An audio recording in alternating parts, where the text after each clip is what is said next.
Governor. Thank you for spending time with us today. I'm Ken from Nashua. And through my work, I travel the U.S. roads, highways, and bridges, and they are definitely in need of attention.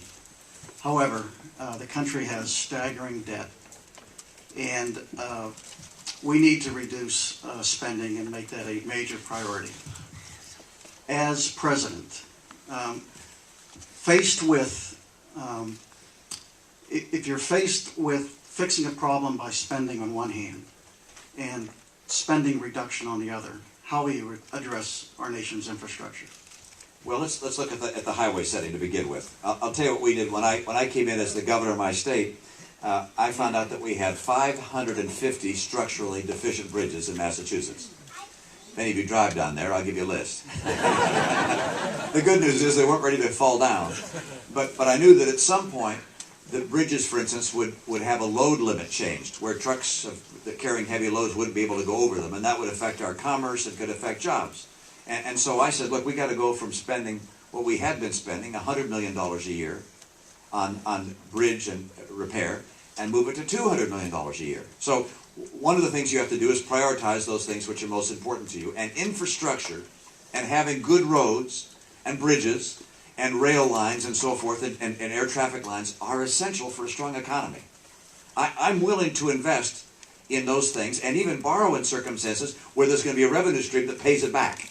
I don't like borrowing if it's just paying every day's expenses and then kicking on the borrowing to our kids. But if I'm willing to pay back with a particular stream of revenue, well, that's something I'll do. Here in New Hampshire, you have tolls.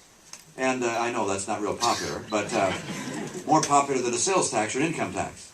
And so you have a dedicated stream of revenue, and so the state's able to build a highway or to repair bridges and so forth, and the revenue stream you have pays it back.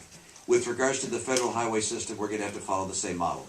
We're going to have to make an investment to repair our bridges, repair our roads, and have a specific dedicated revenue stream of some kind paying back those costs, because we can't have a highway system that makes it almost impossible for our commerce to occur on an effective basis.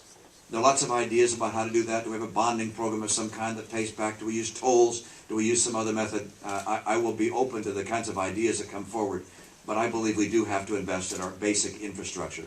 I was a little disappointed that when the president borrowed $787 billion and said we're going to have a lot of shovel-ready projects, we didn't get much of that.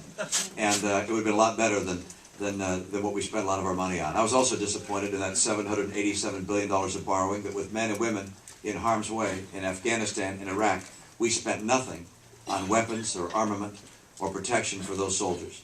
If we're going to borrow, it's going to borrow for those things that have a return on the borrowing. Thank you.